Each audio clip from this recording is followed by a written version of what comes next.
Di sebuah kecamatan, banyak lulusan SMP yang lebih memilih langsung bekerja, membantu orang tuanya di sawah atau merantau ke kota. Data menunjukkan 40% siswa SMP yang melanjutkan pendidikan ke SMA atau SMK. Padahal, pemerintah telah memberikan program Indonesia Pintar atau PIP, namun tetap banyak siswa yang berhenti sekolah. Di sini saya akan bertanya kepada masyarakat setempat, kenapa sih siswa SMP itu lebih memilih langsung bekerja ketimbang untuk melanjutkan pendidikan di jenjang SMA atau SMK? Permisi Kak. Ya. Di sini saya mau menanyakan faktor penyebab rendahnya minat melanjutkan pendidikan. Kalau menurut saya itu faktor ekonomi. Banyak keluarga yang lebih memilih anaknya untuk membantunya di sawah ataupun merantau. Mereka menganggap bahwa sekolah itu tidak penting. Betul Fitri, tapi saya juga melihat faktor kurangnya kesadaran orang tua mengenai pentingnya pendidikan. Banyak yang masih berpikir bahwa sekolah sampai jenjang SMP itu sudah cukup. Faktor lingkungan sosial merupakan salah satu penyebabnya, di mana jika teman-teman sebaya banyak yang berhenti sekolah, anak lain mengambil keputusan yang sama untuk berhenti sekolah karena ikut-ikutan. Ya baik, terima kasih Kak. Sama-sama, Kak.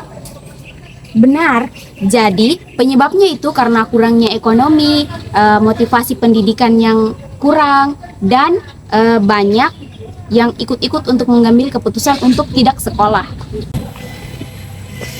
Nah, di sini ada masyarakat yang saya akan tanyakan, bagaimana sih pandangan mereka tentang investasi pendidikan di masa depan?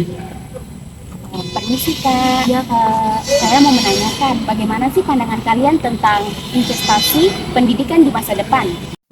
Baik, sebenarnya pendidikan itu merupakan investasi jangka panjang, yang dimana semakin tinggi pendidikan seseorang tersebut, maka peluang mendapatkan pekerjaan semakin meningkat juga. Pendidikan mampu meningkatkan kualitas hidup seseorang. Dengan pendidikan, masyarakat bisa beradaptasi dan bersaing dalam dunia kerja yang modern. Jika siswa SMA atau SMK, mereka punya kesempatan mengikuti pelatihan atau bahkan magang. Itu berpengaruh besar untuk masa depan ekonomi keluarga mereka. Ya, saya setuju, tapi sayangnya banyak sekali orang tua yang hanya melihat hasil jangka pendek. Mereka membutuhkan cepat uang sehingga mereka menyuruh anaknya untuk bekerja. Terima kasih Kak. Makanya penting memberikan pemahaman bahwa pendidikan adalah investasi yang memberikan manfaat jauh lebih besar di masa depan. Strategi sekolah dan pemerintah daerah untuk mengatasi masalah tersebut dengan sekolah bisa melakukan sosialisasi lebih intens kepada orang tua tentang pentingnya pendidikan lanjutan.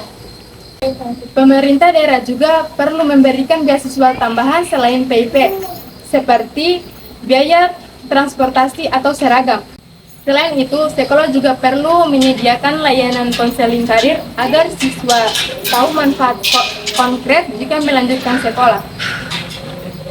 Program pelatihan keterampilan bagi siswa SMP juga bisa dilakukan, supaya mereka melihat bahwa pendidikan bisa menghasilkan skill yang berguna.